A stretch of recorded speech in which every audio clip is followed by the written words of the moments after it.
Hello Bitsbrood, this is Craig from bitsbox.co.uk here, and in this video I'm going to be painting up 3 different colour schemes of 3 different Kabals for the Dark Eldar / Drukhari. And this is because I'm quite tempted to start my own army and I wanted to test out some colour schemes, so I found 3 that I quite like the look of and I'm going to paint them up in this video. So yeah, let's hit the desk. Okay, so let's start with the Cabal of the Severed. And I'm going to take some Warlord Purple from Vallejo Game Colour. Now I will be switching between Vallejo, Two Fin Coats and Citadel in this video, just because that's what I've got on hand, but you could certainly find equivalents in whatever range you use.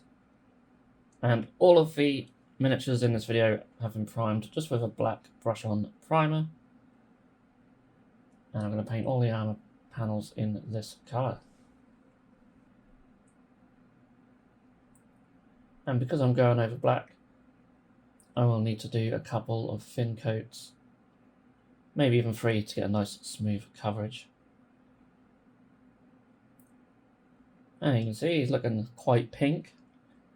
I'm now going to take a wash to go over that. Probably don't need as much on my brush as I had there.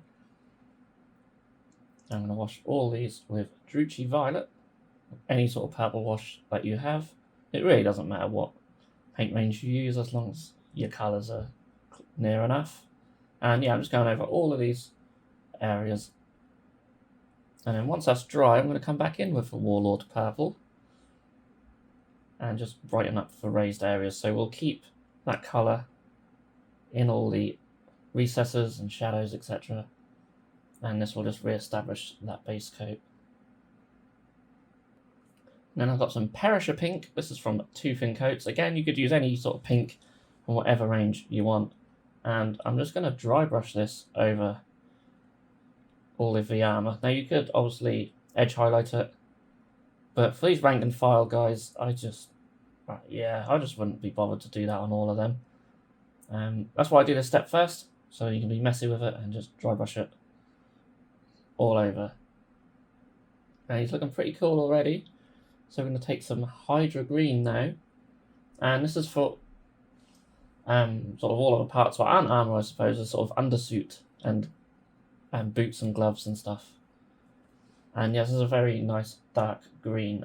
Most of the Dark Eldar Kabals just have black, and you'll see that in the other 2 that we do. But yeah, this is like a dark green, which is pretty cool, and it contrasts quite nicely with the pink. So I'm going to take some Jade Green now. This is also from Two Fin Coats. And this is going to be a little highlight for these areas. So I thinned it down a little bit, and then I'm just going to layer it on sort of the higher points. So there's not a lot of these to do, and definitely focus more attention on like the fingers and the boots and stuff. I'm going to take some Moot Green now. So these have some really bright green shoulder pads, and I'm going to start with the brightest colour. And yeah, in this case it's Moot Green from GW, which is a green paint that I really like. And I'm going to base coat the shoulder pads. You might need 2 thin coats here. It covers really well over black, to be fair. And for a layer paint, that's quite decent coverage. But I do give it 2 thin coats. I don't sound too much like Duncan, but you need it over this black undercoat. And yeah, I'm going to take Bieltan Green and just add a bit of shade to that on the image that I'm using for reference. These shoulder pads do look a little bit darker, which is why I went sort of lighter, just to bring it down a bit with wash. So I'm going to take Rakar Flesh now, and for all of these I actually paint this loincloth exactly the same way. So we start with a couple of thin coats of Rakar Flesh to give a nice base. We then take you can take a sepia wash, or in this case I'm taking the Flesh Shade wash. They're both very similar. I just grabbed whatever was first at hand. So this one's just Wraithkind Flesh Shade. And now I'll take Screaming Skull for the highlights. And there's some really good bone colours in the Two Fin Coats range, so of course you could switch these out for them if they're paints of your choice. And again, I'm just layering up on all the raised areas and then keeping the Rakar Flesh and the Flesh Shade in the recesses, and it looks pretty cool now. So we're going to take I'm just using Vallejo Game Colour Metallic as I really like their metallics, but any of the GW silvers be fine. I can't remember, is it Runefang Steel? That's quite a good one, but this one just covers really well. So all the silver areas, just in any light silver that you prefer. So that's these spikes on the shoulder pad and little chains and stuff on the miniature as well. And also on the gun. Now I'm not going too much into how to paint sort of weapons because you could paint them however you like. And then lastly I will do a little wash of null oil just on these silver areas. Just give them a bit of depth and bring down the brightness a little bit. And then you just got to base him and paint any other details however you want. I'm not really showing how I painted like the knives and the rest of the gun, but I literally just used some Runelord brass on them, but you can paint them however you want, same with the pouches and that. So I'm only really focusing on the main colour scheme of each miniature, but yeah, I really like this one. It came out really well. So let's move on to the next one right about now, the Bleaksoul Brethren. So again, we've got a Kabalite warrior who's been undercoated in black, and we're going to take some Mournfang Brown. And again, this is going to go over all of the armour panels. I really like Mournfang Brown, it's one of my favourite browns from GW. And yeah, looking at the artwork, it's sort of this orangey browny colour. I wasn't sure if it was metallic, but when I sort of looked up on one of the sort of wiki pages, it does say brown and black for their colour scheme. And yeah, I like Mournfang Brown, so that's what I'm going to use. And with that dry, we can now give that a wash. And I'm just going in with the Agrax Earthshade. So this will just give it some nice depth and just make the recesses darker. So next, I'm going to take some Parasite Brown from Vallejo Game Colour. And I'm going to dry brush this on and just catch all the raised areas and the edges. Again, as with the previous one, you could just edge highlight it with a very fine brush. But if you've got a whole army of these to do, then this is definitely the quickest way. And I didn't come back in with a Mournfang Brown this time because I just wanted the armour to be nice and dark underneath. So now we're just going to come in with a little sort of glaze of Carabao Crimson. I noticed on the artwork there's a sort of tint of red to the sort of chest armour in the head. So I thought this might be a way to do it. It doesn't really change much. Definitely consider it as an optional step. It does dry a bit glossy, but I put a matte varnish on it later on. And we're doing the loincloth now. And yeah, you might get bored of this by the end of the video because it is exactly the same as before. Rakarth Flesh, followed by a wash of Wraithkind Flesh Shade. Or again, you could use a sepia wash if you so wish. And then going back over it with some Screaming Skull. And again, I just layer it up and leave all of that shade in the recesses. So the next step, and again, as before, just take any nice silver that you want and just paint these silver areas such as the spikes, blades and weapon chains, etc. And then these areas can be washed with null oil just to give them a bit of depth and bring down the brightness ever so slightly. And I'll take some Relic Blue. So these have just a really nice contrast in blue for the hair, the gems and the eyes. And that's one thing that sort of drew me to this colour scheme. It really pops. And yeah, Relic Blue.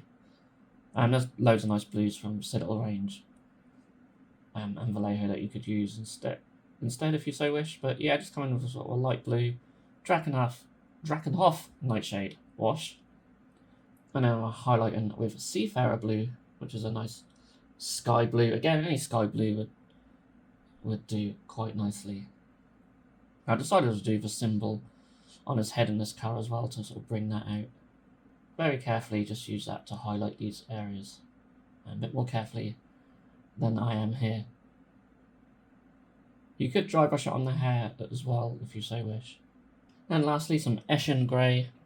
This is just to highlight the gun and the black undersuit and any sort of black areas, his fingers especially. And then of course just take the Runelord brass, which I again, didn't show on camera to finish him off and base him. And yeah, check him out now for Bleaksoul Brethren. And I really like this one, and I think it came out really nice. And I went something different on the base for this one, just to sort of contrast with the miniature. I mean, in all of these, I've sort of made the base sort of contrast with the miniature as well, so they don't get too lost in that. But yeah, really liked how this one turned out. The blue really pops quite nicely. So let's move on to our third and final one. Okay, the Cabal of the Wraithkind, and I'm going to start with Forced Blue. So I wasn't too sure which sort of blue to start with.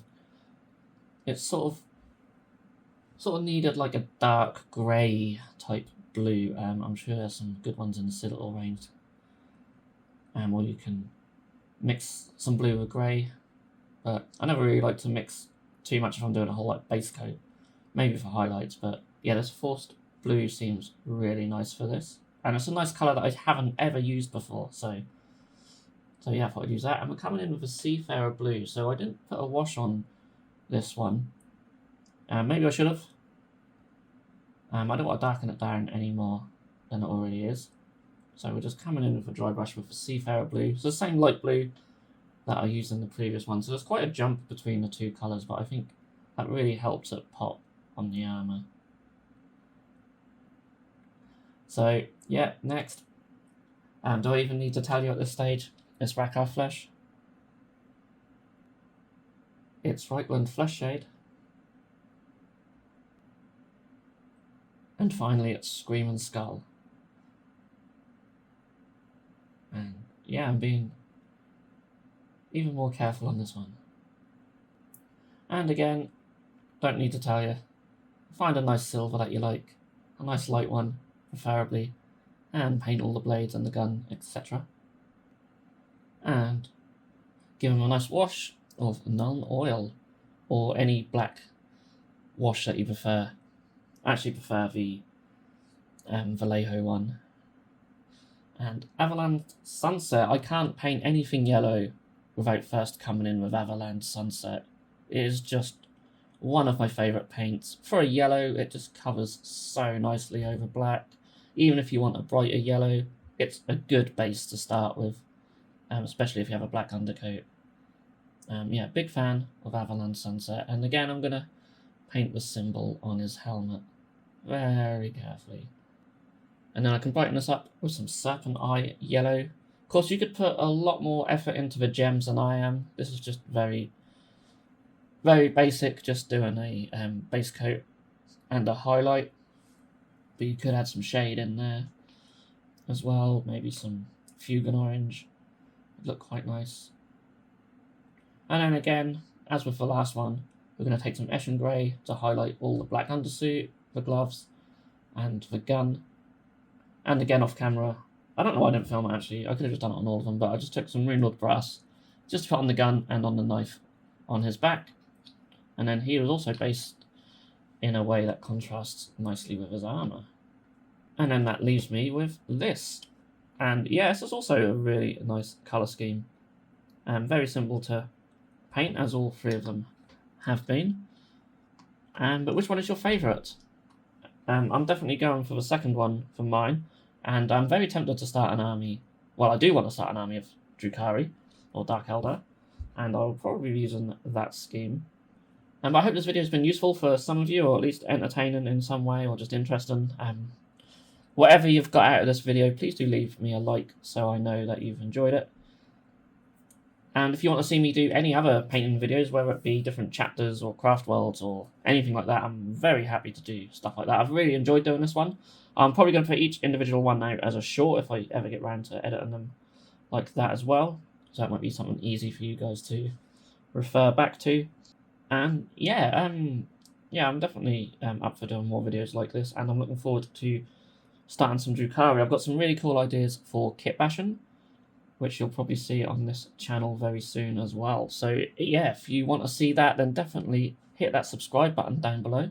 And if you are really kind, then you could hit the bell icon as well.